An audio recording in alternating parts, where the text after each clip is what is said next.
Welcome in, everybody, to the flagship podcast recap. I am Chip Brown of Horns247.com, joined as always by my esteemed colleague, Eric Henry of Horns247.com. Of course, proud Tampa Catholic graduate. And Eric, 34-3. This one was a little bit of a doubter in the first quarter, but then it was a no-doubter.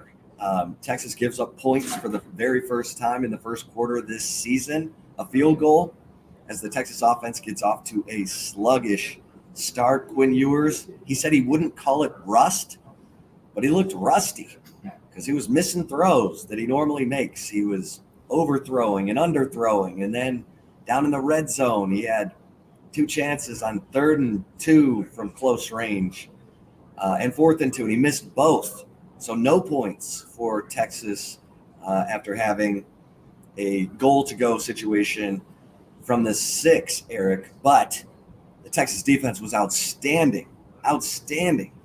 Anthony Hill Jr., my God, 11 tackles, 3.5 tackles for loss, 2 sacks, a forced fumble, a quarterback hurry. The Dallas kids for Texas showed up big, as you wrote about, and everybody needs to go read at Horns247.com. Anthony Hill Jr. at linebacker, Colin Simmons of Duncanville had 1.5 tackles for loss. Quintravian Wisner, the running back, went over 100 yards. I think he's the first 100-yard back that OU's defense gave up, and Texas ended up running for 177 yards, which is the most this OU defense has given up through 6 games this season. Eric, your thoughts? My thoughts are, and first off, for those of you watching, we're also trying something new. We're doing it live, so I am not both Eric Henry and Chip Brown. There's no way that I can fill both of our shoes. Chip Brown is a legend in his own right, so clearly that's off on the street. But nevertheless, we're having fun here from the Dallas Cotton Bowl. I will get to the point, Chip. Have fun sandwich. Fun with the viewers, all right? I'm sure everyone's happy after a 34-3 win. To piggyback off of your point, Chip, I'm going to start with the defense. What really impressed me, you talked about Quinn Ewers saying that he wouldn't call it rust. Well, whatever you want to call it, it was a sluggish first quarter for Texas. There's no denying that. I mean, let's take a look. Texas didn't manage, really much of anything in the first few drives of that game. And Oklahoma had opportunities, 3 drives. One of them started on the OU 49. One of them started near midfield. Another one started at the Texas 37. Those are short fields. Texas's defense defended their field each time. The opportunity that Oklahoma had, when they got the 3 points. Remember, that drive was snuffed out. Michael Johnson Jr., trying to make something happen. Anthony Hill is there to snuff that out with a pass rush or pressure that forces Michael Johnson Jr. to get rid of the ball quickly. Michael Johnson. I keep saying Michael Johnson. I knew it was going to track. I got some track about Michael Hawkins Jr.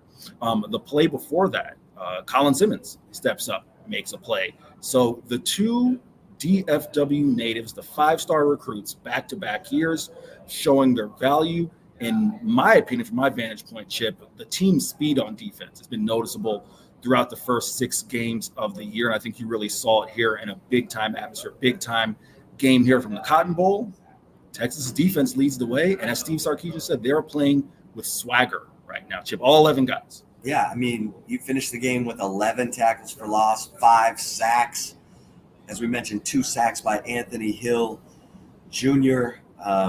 You had sacks from every size. I think Barron Sorrell got in the action today. Barron Sorrell, Ethan Burke, Leonga Lafau, or maybe not Leonga Lafau, but I wrote it down here somewhere. Michael Taft with that big safety blitz early on. That was the first real momentum play of the game, Eric, was from Michael Taft on that safety blitz. You had, as you mentioned, Barron Sorrell, Ethan Burke with a sack, and then Anthony Hill Jr. with 2 sacks.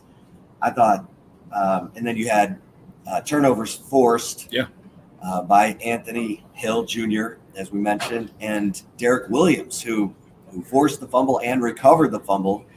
And so you look at the 21-0 run by Texas in the second quarter, it was all generated by the defense. They were the ones who stood up, set the tone, and really got things going, put some momentum in the building, if you will, because as you mentioned, it was all OU in the first quarter. They held the ball for 9 minutes, 53 seconds. I mean, Texas hardly had the ball because Quinn Ewers was struggling to throw on third down. He was off. He, like we said, he overthrew Jonte Cook. He underthrew Isaiah Bond on his first 2 third down opportunities. Hell, he got intercepted on the overthrow to Jonte Cook. So it was very reminiscent of last year's game where Quinn Ewers kind of opens up, throws a pick. But as you said, the Texas defense, outstanding. Okay, so here's the question. Texas will play Georgia. This is the SEC, Eric. This is the gauntlet everyone's talked about. You got to bring it every week.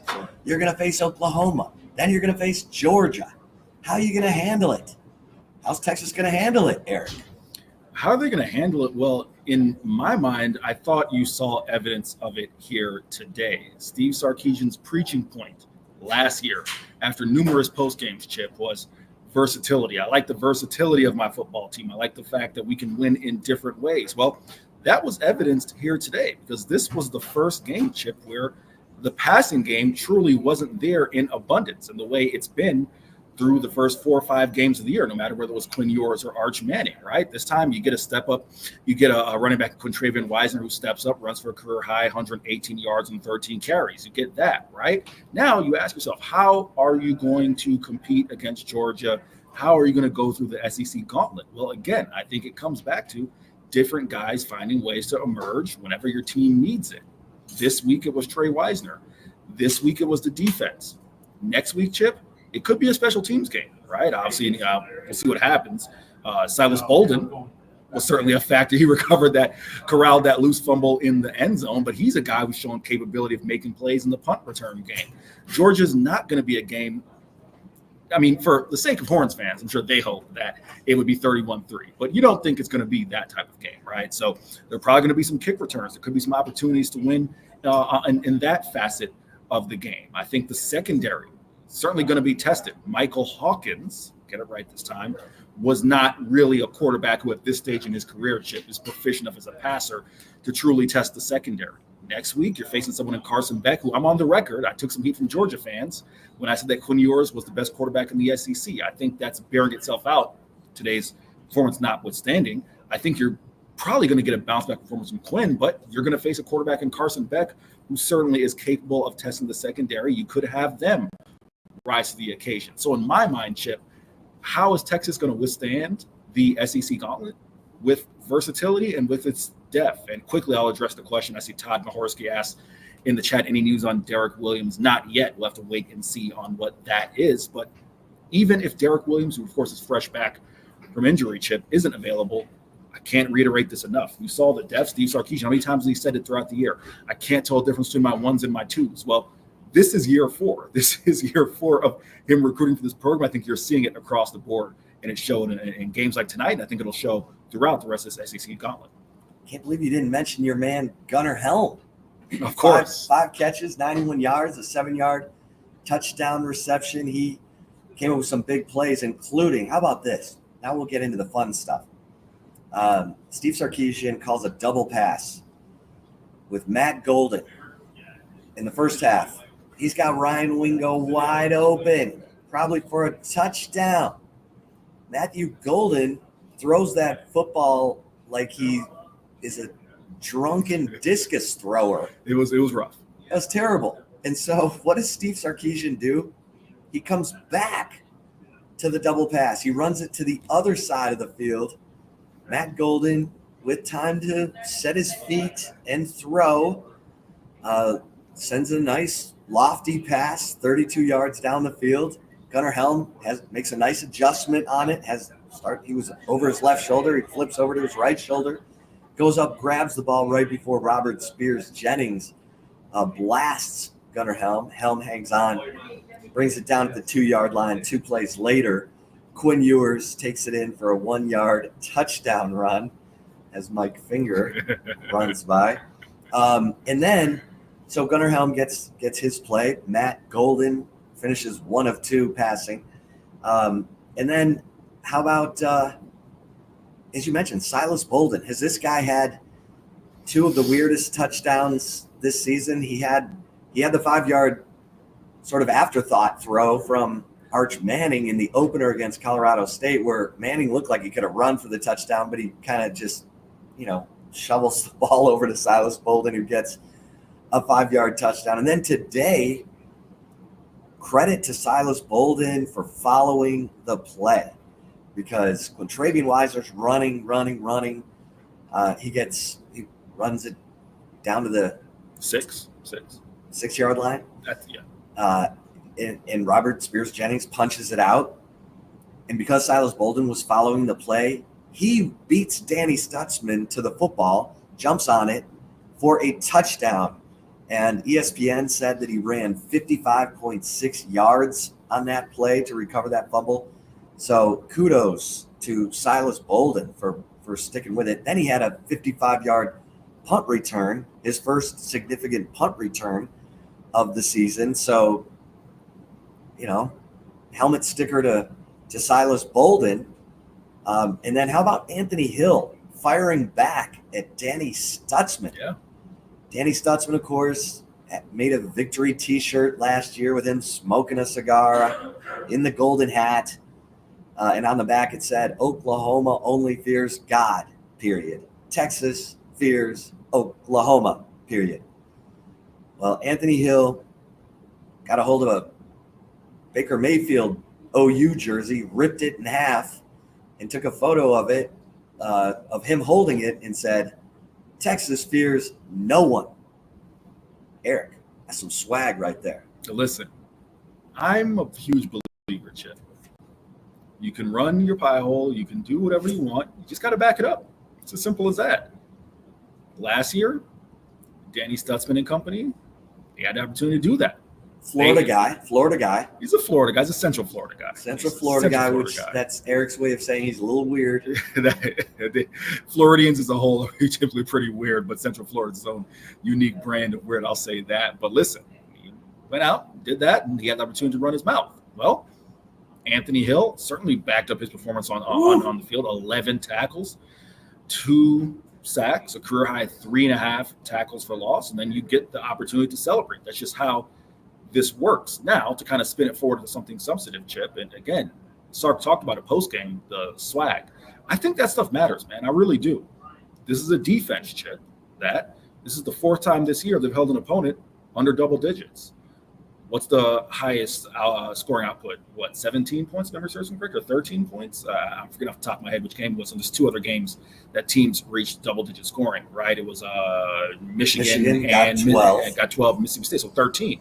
Right, is the highest point output that an opponent has had against Texas. Chip, that stuff matters, man. That's just like offense. You see, we get so sucked in at times to offensive trends and offensive, the offense being on a heater. Defense is the same way. This defense is on a heater right now. And how can they carry that into Georgia?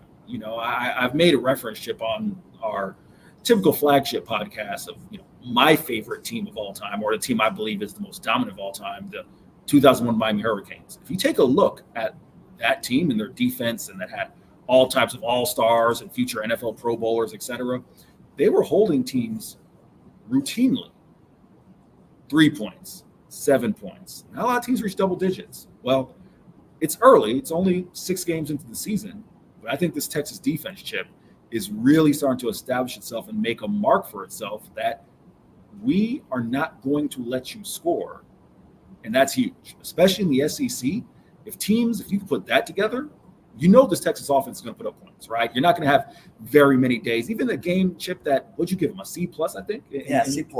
And they still put up 31 points. So that is going to pick up and carry over. But the defense, I think that's huge, Chip. Yeah, I agree. I mean, I think, it was a choppy performance from Quinn Ewers, but what does it say that Quinn Ewers could turn in? And he still completed 69% of his passes. I mean, if you're looking at like Heisman stuff, He completes 69% of his passes for 199 yards, 1 touchdown, 1 interception. He ran for a touchdown. So, I mean, how close were people paying attention to this one? Look, if Quinn Ewers bounces back with a big performance in a win over Georgia next week, then he starts to climb the ladder of Heisman-type recognition.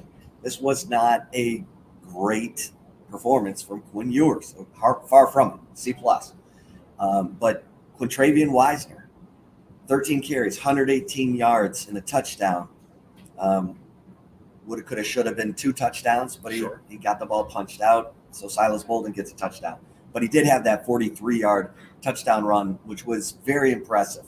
And Eric, here's my question for you. And Steve Sarkisian was asked this question in the postgame press conference. Has Quintravian Wisner done enough to become the lead back for Texas? Because he had the big second half last game against Mississippi State. He had 12 carries for 90 yards in the second half. He did have 1 carry for -3 yards in the first half. But he's starting to put it together. No one has run on Oklahoma's defense this season for 177 yards. No rusher has run for 100 yards on not even Dylan Sampson from Tennessee. So Sark says it doesn't matter, Eric. Does it matter? I don't think it matters. A lot's been made, and even Steve has referenced it, saying that he's had a 1,000-yard rusher in every season. Would this be the year that streak would be broken, or would it continue? I'm of the belief I think one of these backs will reach 1,000 yards just because Texas is going to play more than likely 13, 14, 15 games of football. With that being said, even if one doesn't, Chip, all that matters to me is they find a guy each week who steps up. And I'll be the first one to admit it. I've been a little bit, I don't want to say critical, but, I think I've gone a little bit back and forth with Steve Sarkisian. When you take a look, for example, last week or 2 weeks ago against Mississippi State, right? They ended up with a grand total, something near 200 yards rushing. I think it was like 180 something, 190. But 55 yards that comes from a Ryan Wingo, reverse, right? Or you get like these chunk plays. And my concern was, do you have enough when inevitably, Chip, you're going to have third and fours, and you got to get a first down, or early in drives, Chip, early down success. Can you run it and pick up effective yardage so that you're staying on schedule?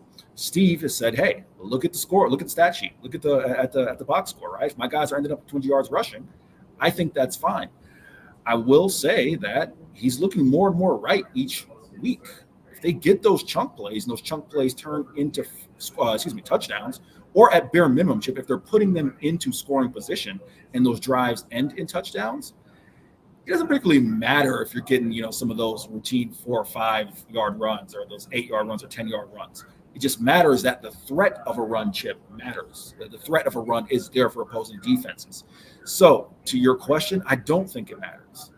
Next week could be a Jarrett Gibson week, right? It could be Ryan Niblett, who's shown effectiveness as a change of pace, or not a change of pace, but a guy who can be mixed into the backfield as well. So I don't think it matters. I don't think you got to have a bell cow. I don't think you have to have a feature back. All that matters is that they're getting the yardage. Guess what, Chip? I think Oklahoma would kill for one of these types of guys who can at least put 100 yards up, because they haven't been able to run the ball at all this year, regardless. So, yeah, I don't think it matters. Yeah, I like the way Quintravian Wisner is running the ball. He's running the ball angry.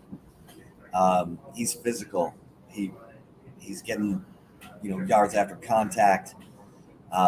We'll see, because we are seeing the circle of trust get a little smaller. It was pretty much Quintravian Wisner and Jaden Blue running the football.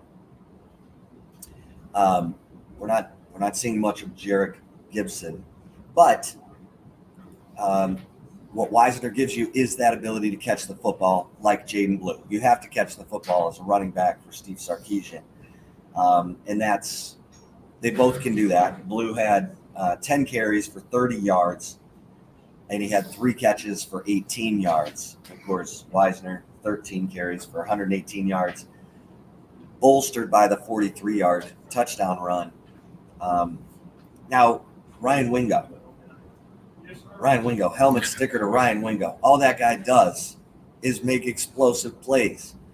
He takes a 4-yard slant that was kind of out there in front of him. He had to use his extender arms to reel that one in. Eric turns it into a 44-yard catch and run. And then they give it to him on the end around for a run of 25 yards. Ryan Wingo, all that guy does is make explosive plays. What a weapon. And he's your, what? I mean, he's in your second he's in your second wave of receivers. He's in group 2 behind Isaiah Bond, and we're waiting to find out what's going on with Isaiah Bond, who suffered an ankle injury in this game. And you need Isaiah Bond against Georgia, I think. Yeah. Maybe not. I mean, Ryan Wingo's pretty good. But you got Isaiah Bond, you've got DeAndre Moore, you've got Matt Golden, and then the second wave is Ryan Wingo, Jonte Cook, and Silas Bolden. Not bad. Not bad. Now, I want to ask you this, Eric. Yeah. Was OU's defense better than Michigan's defense? Oof, that's a good question. I mean, we saw OU's defense, and you know what, Chip? It's going to be interesting to go back and watch this game, and whether it's tomorrow, us watching it, or whether it's what Steve Sarkisian watches and he comes back with next week, as to how much of it, again, Quinn Ewers didn't want to call it rust. All right, it was something. It was a being out of rhythm. I mean, I don't know what term you want to use, right? I'm curious how much of that played a factor in OU's defensive success in the early part of this game. Because, Chip, the reason I mentioned that, not only did Quinn look out of rhythm as a passer, looked a little happy feet. Just looked a little, you know. Even when the pocket was clean, he was kind of sensing pressure. And listen, don't get me wrong. I think in the early drive, you know, that first, second drive, OU was getting legitimate pressure. But again, there's a timing and rhythm to this that Quinn's got to get back to with his offensive line. Quinn said, hey, I practice all 2 weeks. Like, I should be better than that. I get it, but it's a little bit different, right? When you're out there in front of, 80, 90,000 people here at the Cotton Bowl, right? So, Chip, that's my way of saying I lean more towards Michigan just because I'm not 100% sure that what I saw out there, and I'm not trying to take anything away from OU's defense. I think Danny Stutzman's a stud. I think their defensive line also did some things.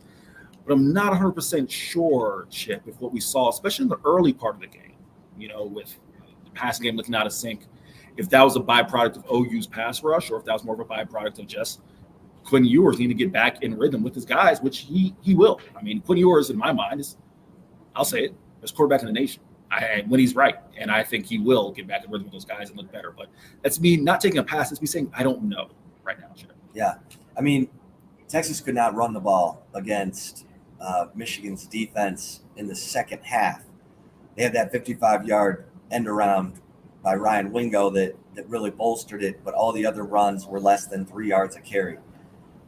Texas was able to run the ball in the second half against Oklahoma's defense. Now, it was much hotter today at the Cotton Bowl than it was up there at Michigan in early September. But I thought it was, the scores were very similar. It was 24-3 at halftime at Michigan. It was 21-3 at halftime today. And of course, Texas shuts out OU in the second half. And another, how about just like at the end of the Colorado State game, the defense made a stand to keep, kind of a goal line stand, if you will, to keep the other team from scoring a point at the end of the game. So some good stuff today from Texas, all three phases. Bert Auburn had a kind of a mixed bag. He hit a 41-yarder, but he got two cracks at a 44-yarder, and he missed it wide right the first time, but OU had called a timeout, and then he missed it wide left the second time. But Bert Auburn, like we said, he came back and made a 41-yarder. So, Eric, as you look forward, look toward next Saturday's game against Georgia, give me some initial thoughts on that matchup. The first thing that comes to mind, I know this isn't necessarily a thought in terms of, Texas versus Georgia, and I'll give you one of those. Chip, all we've heard all offseason, right? Huge reason guys like Quinn Ewers came back, Jahdae Barron came back, others, was to finish the job that last year's team started, right? Well, this is the mental grind. So you just took care of OU. Big time atmosphere. You got to turn around in 7 days. I want to see how this team gets up for Georgia, Chip, because all we've heard when we go to player availability is you got to treat each week nameless, faceless opponent. Don't worry about who you're playing against. I hear you. I hear all that. That's great against Mississippi State. You can take that approach, but it's going to be a different thing when the team that you're lining up against is very capable of taking it to you, right? I'm on a team in Georgia that's been to the pinnacle. 2 national titles in the past 4 years, right? I want to see how Texas, the mental grind. We got to flip this around. You took care of OU, 7 days, at home, DKR, college game day. The entire college football world spotlight is going to be on Austin, Texas. I want to see how this team handles that. Now, really quick in terms of just a matchup. Chip, you can sue me for copyright infringement. I'm going to steal your phrase. You told me to bring it all the way home, that former Oklahoma coach Barry Switzer used to say, in big-time games, and forgive me for misquoting him, but essentially in big-time games, whoever has the best quarterback will win. And I've been on the record as saying that I felt that Quinn Ewers is the best quarterback in the SEC. I also was on the record as thinking that Texas would lose this game to Georgia. Well, I'm going to flip, Chip. I feel real confident in what Coach Switzer said. If you have the best quarterback, you're going to walk out the stadium with a victory. That's where I'm at with Texas. I think this is a Quinn Ewers game. I think it's that matchup in particular that gives Texas an edge. Yeah, I mean, we thought that Quinn Ewers would kind of come back with a little bit of payback in mind after turning it over 3 times in last year's 34-30 lost OU, even though Quinn Ewers set a school record for 19 straight completions in leading Texas back to take the lead with 1:17 left before the defense gave out in that 34-30 loss. Today, Quinn was okay, C+, defense, A+. And this defense is starting to look like a championship defense. Let's see what this defense can get done against Carson Beck, who had a wildly up and down game at Alabama. 3 interceptions early, touchdown passes late to help Georgia overcome a 28-0 deficit to take the lead at Alabama before Jalen Milroe hits Ryan Williams to finish off the Bulldogs. This is what it's all about, folks. This is, everyone said, this is the SEC. Back-to-back games like Oklahoma and Georgia. Well, Longhorns handled the first leg of that journey, 34-3. Good teams win, great teams cover. Don't forget that. All right, everybody. Thanks so much for tuning in to this flagship podcast recap of Texas's 34-3 blowout over the 18th ranked Sooners in the Red River Shootout. For Eric Henry, I am Chip Brown. Please like and subscribe to the Horns247 YouTube channel, and make sure you take advantage of our 50% off promo for annual membership at horns247.com, which is going on right now and ends very soon. So get in there, get all the great VIP scoop, the exclusive scoop over at Horns247, team and recruiting. Again, for Eric Henry, I'm Chip Brown. Until next time, we'll see you over at Horns247. Stay safe and keep the faith.